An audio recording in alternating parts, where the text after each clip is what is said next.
maamulka degmada Beledweyne ayaa waxa uu hambalyo u diray idaacadda Hiranweyn oo 7 sano jirsatay sida uu ku waramayo wariyaheena Saciid Maxamuud Cabdi. gudoomiyaha degmada Beledweyne Maxamed Axmed Foodacade oo la hadlay idaacadda Hiranweyn ayaa u hambaliyay dhammaan shaqaalaha idaacadda iyo maamulka oo maanta u dabaaldegaya sanad guuradii 7aad ee ka soo wareegatay markii la aasaasay idaacadda. gudoomiye Maxamed Axmed Foodacade ayaa ka sheekay in idaacaddu ay ka qayb qaadatay wacyigelinta bulshada reer Hiiraan. waxaan maanta u hambaliyaynayaa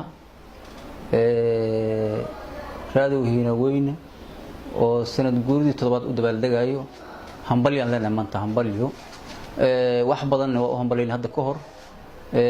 waa nimanka ugu dhow inay la shaqeeyaan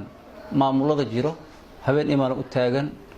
waa Hiranweyn annagana aad ma taqaan aad aan ugu qanacsanahay oo ma aragtay dadka si fiican ula shaqeeyo. waxaan leenahay maanta dabaaldegiina waa ka qayb qaadanaynaa hambaliyaan idin leenahay annagoo ma taqaan matalayno dadweynihii reer Hiiraan annagoo ma taqaan mas'uulka waxaan maanta dabaaldeg aan la qaybsanaynaa raadiyo Hiranweyn oo ma taqaan ka howlgala gobolka Hiiraan oo dhan asagoo ma taqaan xarun ku leh gobolka Hiiraan xarunta ma taqaan magaalada Beledweyne degmada Beledweyne iyo degmada Buulaburta iyo Jalalaqsi intaasba asagoo ka howlgala. maanta waxaan leenahay soo dhawaada hambaliyaan leenahay hambalyo waan idin hambalyeynina. Hiranweyn waxay ku soo kordhisay gobolka Hiiraan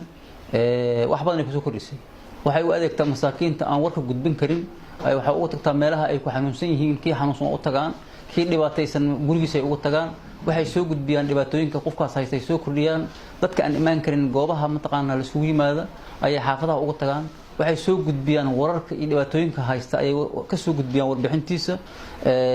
kadibna ummadda oo ma taqaan ama dawladda ha noqoto ama hay'adaha ha noqdo ayaa markaas ka bacdi qofkaas dhibaataysan u safriye gargaar. gudoomiye ku-xigeenka amniga degmada Beledweyne ayaa dhankiisa hambalyo u diray warbaahinta Hiranweyn sanad guuradii 7aad ee ka soo wareegatay markii la aasaasay warbaahinta Hiranweyn. hambalyaan leenahay wax badan ay ka shaqeeyeen haday Buulaburta tahay haday Jalalaqsi tahay haday Beledweyne tahay intaba waa ka shaqeeyeen wax badan ay amniga nagala shaqeeyeen wax badan ay bulshada reer Hiiraan u shaqeeyeen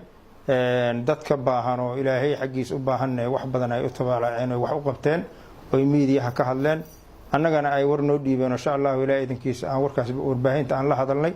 Hiranweyn marka hambalyaan leenahay sidaad u shaqeyn jirteen iyo si ka wanaagsan inaad u shaqeysaan bulshada reer Hiiraan u shaqeysaan bulshada Buulaburta u shaqeysaan bulshada Jalalaqsi u shaqeysaan intaasaan idinka rajaynaynaa insha Allah Ilaahay idinkiisa saad u shaqeyn jirteen inaad sii laba laabtaan shaqeysaan ummadaas reer Hiiraan qaybaheeda kala duwan meel kasta ay joogaan warbaahinta wanaagsan aad u gudbisaan intaasaan idin rajaynaynaa. waa mahadsantihiin hambalyaan leenahay hambalyo raadiyo Hiranweyn Soomaaliya ha noolaato waa mahadsantihiin.